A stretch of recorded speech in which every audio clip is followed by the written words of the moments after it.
मेघनाद के मृत्यु के बाद सुलोचना का क्या हुआ। नमस्कार दोस्तों, स्वागत है आप लोगों का इस चैनल पर। तो दोस्तों, वीडियो बहुत रोमांचक है, इसलिए वीडियो को लास्ट तक जरूर देखें। मेघनाद घननाद मूल नाम।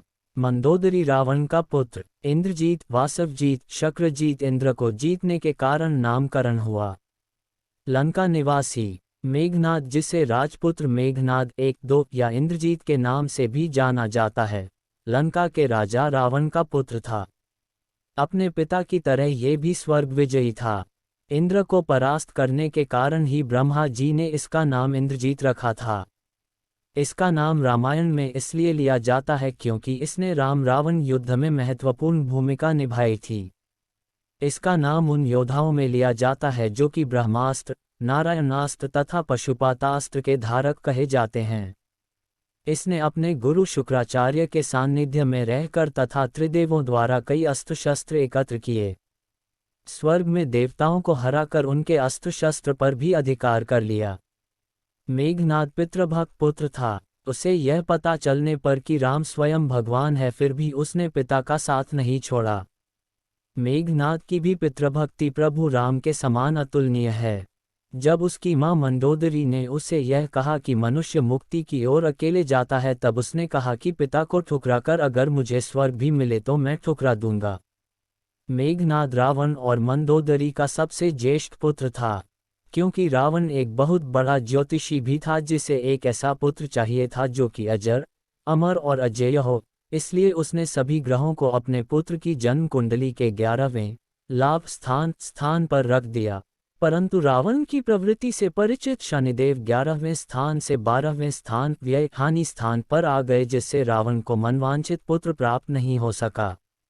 इस बात से क्रोधित रावण ने शनिदेव पर पैर से प्रहार किया था। मेघनाद के गुरु असुर गुरु शुक्राचार्य थे। किशोरावस्था 12 वर्ष की आयु होते होते इसने अपनी कुलदेवी निकुंभला के मंदिर में अपने गुरु से दीक्षा लेकर कई सिद्धियां प्राप्त कर लीं। एक दिन जब रावण को इस बात का पता चला, तब वह असुर गुरु शुक्राचार्य के आश्रम में पहुंचा। उसने देखा कि असुर गुरु शुक्राचार्य मेघनाद से एक अनुष्ठान करवा रहे हैं। जब रावण ने पूछा कि यह क्या अनुष्ठान हो रहा है, तब आचार्य शुक्र ने बताया कि मेघनाद ने मौन व्रत लिया है। जब तक वह सिद्धियों को अर्जित नहीं कर लेगा, मौन धारण किए रहेगा। अंततः मेघनाद अपनी कठोर तपस्या में सफल हुआ और भगवान शिव ने उसे दर्शन दिए। भगवान शिव ने उसे कई सारे अस्त्र शस्त्र, शक्तियां और सिद्धियां प्रदान की। परंतु उन्होंने मेघनाद को सावधान भी कर दिया कि कभी भूलकर भी किसी ऐसे ब्रह्मचारी का दर्शन ना करे जो 12 वर्षों से कठोर ब्रह्मचर्य और तपश्चर्या का पालन कर रहा हो। इसीलिए भगवान श्री राम जी ने लक्ष्मण जी से 12 वर्ष तक कठोर तपस्या करवाई थी। वरदान पाने के बाद मेघनाद एक बार फिर से असुर गुरु शुक्राचार्य की शरण में गया और उनसे पूछा उसे आगे क्या करना चाहिए। तब असुर गुरु शुक्राचार्य ने उसे 7 महायज्ञों की दीक्षा दी, जिनमें से एक महायज्ञ भी करना बहुत कठिन है। ये भी कहा जाता है कि मेघनाद का नाम उन योद्धाओं में लिया जाता है जो कि आदिकाल से इन महायज्ञ को करने में सफल हो पाए हैं। ऐसा भी कहा जाता है कि भगवान श्री विष्णु जी, रावण पुत्र मेघनाद और सूर्य पुत्र कर्ण के अतिरिक्त आदिकाल से ऐसा कोई नहीं है जो वैष्णव यज्ञ कर पाया हो। देवासुर संग्राम के समय जब रावण ने सभी देवताओं को इंद्र समेत बंदी बना लिया था और कारागार में डाल दिया था, उसके कुछ समय बाद एक समय सभी देवताओं ने मिलकर कारागार से भागने का निश्चय किया और साथ ही साथ रावण को भी सुप्त अवस्था में अपने साथ बंदी बनाकर ले गए। परंतु मेघनाद ने पीछे से अदृश्य रूप में अपने दिव्य रथ पर आरूढ़ होकर देवताओं पर आक्रमण किया। देव सेनापति भगवान कार्तिकेय ठीक उसी समय देवताओं की रक्षा के लिए आ गए, परंतु मेघनाद को नहीं रोक पाए। मेघनाद ने न केवल देवताओं को पराजित किया, अपितु अपने पिता के बंधन खोलकर और इंद्र को अपना बंदी बनाकर वापस लंका ले आया। जब रावण जागा और उसे सारी कथा का ज्ञान हुआ, तब रावण और मेघनाद ने ये निश्चय किया इंद्र का अंत कर दिया जाए। परंतु ठीक उसी समय भगवान ब्रह्मा जी लंका में प्रकट हुए और उन्होंने मेघनाद को आदेश दिया कि वह इंद्र को मुक्त कर दे। मेघनाद ने ये कहा कि वह कार्य केवल तभी करेगा जब ब्रह्मदेव उसे अमरत्व का वरदान दे, परंतु ब्रह्मदेव ने ये कहा यह वरदान प्रकृति के नियम के विरुद्ध है, परंतु वह उसे यह वरदान देते हैं कि जब आपातकाल में कुलदेवी निकुंभला का तांत्रिक यज्ञ करेगा तो उसे एक दिव्य रथ प्राप्त होगा और जब तक वह उस रथ पर रहेगा तब तक कोई भी ना से परास्त कर पाएगा और ना ही उसका वध कर पाएगा। परंतु उसे एक बात का ध्यान रखना होगा कि जो उस यज्ञ का बीच में ही विध्वंस कर देगा वही उसकी मृत्यु का कारण भी होगा। और साथ ही साथ ब्रह्मदेव ने यह वरदान भी दिया कि आज से मेघनाद को इंद्रजीत कहा जाएगा, जिससे इंद्र की ख्याति सदा सदा के लिए कलंकित हो जाएगी।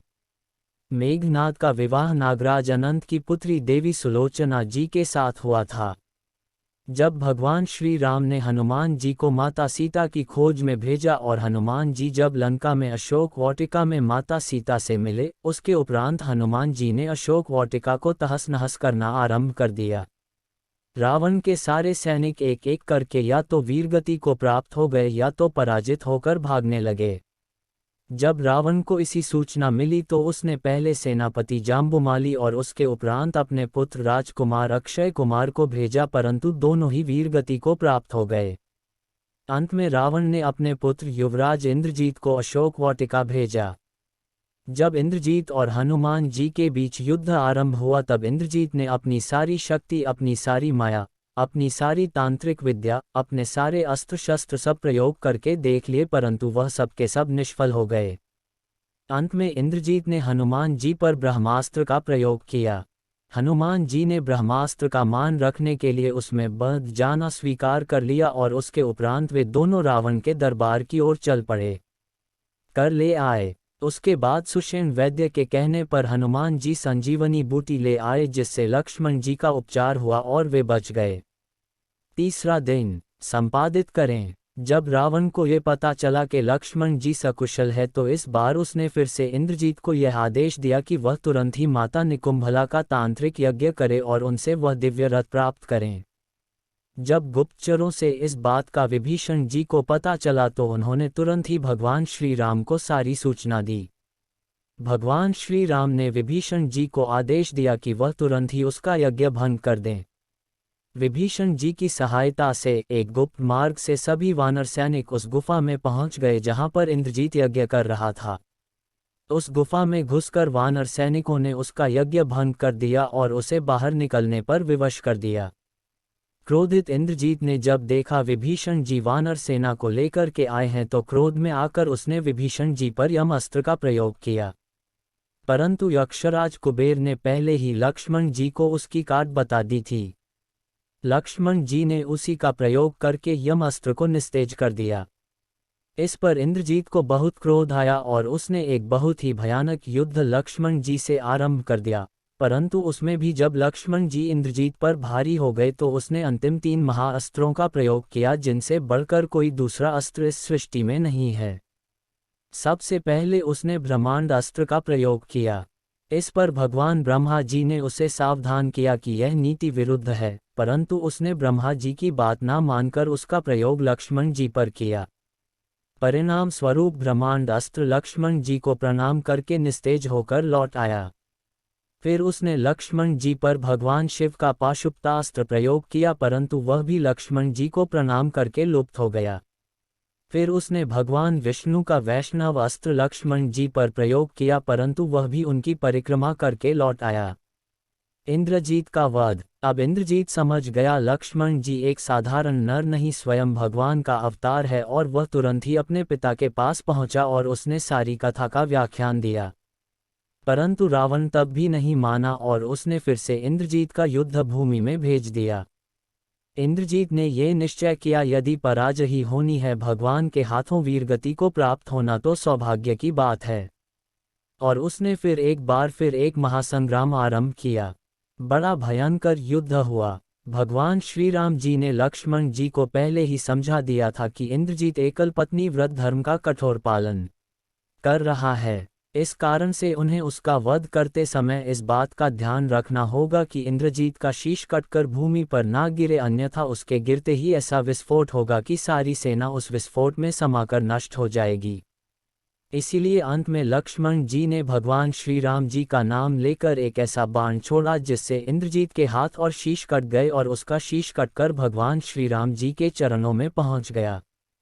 सुलोचना सुलोचना इक्वल सु जोड़ लोचना अर्थात सुंदर नेत्रों वाली नागराज अनंत की पुत्री तथा रावण के पुत्र इंद्रजीत मेघनाद की पत्नी थी। जब मेघनाद का वध हुआ तो उसका सिर भगवान श्री रामचंद्र के पास रह गया। सुलोचना ने रावण को शीश मांगने को कहा तो रावण ने उसे समझाया था कि राम पुरुषोत्तम है, उनसे सुलोचना को डरने की बात नहीं। एक बार माता लक्ष्मी ने शेषनाग को श्रीहरि विष्णु के हाथ पर बांध दिया। उन्होंने शेषनाग को कसकर श्रीहरि की कलाई पर बांध दिया जिससे उनके नेत्र से 2 अश्रु निकल गए और उन 2 आंसू की बूंदों से 2 सुंदर कन्याएं उत्पन्न हुई। उनमें पहली कन्या का नाम सुनैना और दूसरी कन्या का नाम सुलोचना रखा गया। सुनैना का विवाह मिथिला राज्य के राजा जनक से किया गया। सुलोचना का विवाह देवराज इंद्र के पुत्र जयंत से निश्चित हुआ। किंतु जब सुलोचना को पता चला कि असुरों के सम्राट रावण के पुत्र मेघनाद ने इंद्र और उनके पुत्र जयंत को हरा दिया है तो सुलोचना को मन ही मन मेघनाद से प्रेम हो गया और मेघनाद भी सुलोचना के सौंदर्य पर मुग्ध हो गया और दोनों ने विवाह कर लिया। जब नागराज शेषनाग को ये बात पता चली तो उन्होंने सुलोचना को क्रोधित होकर ये श्राप दिया कि तुमने जिस अधर्मी को अपना पति चुना है उसका वध त्रेतायुग में मेरे ही हाथों होगा। इसी श्राप के कारण मेघनाद का वध शेषनाग ने लक्ष्मण का रूप धरकर किया। शूर्पणखा का नाक लक्ष्मण द्वारा काटा गया जिससे उसके भाई रावण ने भगवान राम की पत्नी सीता का हरण कर लिया। सीता माता को छुड़ाने के लिए प्रभु राम लंका पहुंचे और वहां युद्ध छिड़ गया। इसी दौरान लक्ष्मण द्वारा रावण पुत्र मेघनाद का वध हो गया। वध के पश्चात मेघनाद का हाथ सुलोचना के समक्ष आकर गिरा। सुलोचना ने सोचा कि पता नहीं यह उसके पति की भुजा है भी या नहीं, अतः उसने कहा, अगर तुम मेरे पति का भुजा हो तो लेखनी से युद्ध का सारा वृतांत लिखो। हाथ ले लिखा, प्रिय, हाँ यह मेरा ही हाथ है। मेरी परम गति प्रभु राम के अनुज महातेजस्वी तथा दैवीय शक्तियों के धनी श्री लक्ष्मण के हाथों हो गई है। मेरा शीश श्री राम के पास सुरक्षित है। मेरा शीश पवन पुत्र हनुमान जी ने रामचंद्र के चरणों पर रखकर मुझे सद्गति प्रदान कर दिया है। एक रावण की बातें सुनकर वह राम के पास गई और उनकी प्रार्थना करने लगी। श्री राम जी उन्हें देखकर उनके समक्ष गए और कहा, हे देवी, आपसे मैं प्रसन्न हूँ। आप बड़ी ही पतिव्रता हैं, जिसके कारण ही आपका पति पराक्रमवान था। आप कृपया अपना उपलक्ष्य कहें। सुलोचना ने कहा, राघवेंद्र, आप तो हर बात से अवगत हैं। मैं अपने पति के साथ सती होना चाहती हूँ और आपने उनका शीश देने का आग्रह कर रही हूँ। रामचंद्र जी ने मेघनाद का शीश उन्हें सौंप दिया। सुलोचना ने लक्ष्मण को कहा, भ्राता, आप यह मत समझना कि आपने मेरे पति को मारा है। उनका वध करने का पराक्रम किसी में नहीं। ये तो आपकी पत्नी के सतीत्व की शक्ति है। अंतर मात्र यह है कि मेरे स्वामी ने असत्य का साथ दिया। वानरगणों ने पूछा कि आपको ये किसने बताया कि मेघनाद का शीश हमारे पास है?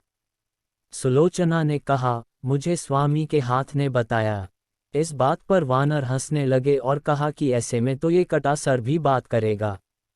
सुलोचना ने प्रार्थना की कि अगर उसका पतिव्रत धर्म बना हुआ हो तो वह सर हंसने लगे, और मेघनाद का सर हंसने लगा। ऐसे दृश्य को देख सबने सुलोचना के पतिव्रत का सम्मान किया। सुलोचना ने चंदन की शैया पर अपने पति के शीश को गोद में रखकर अपनी आहुति दे दी। 2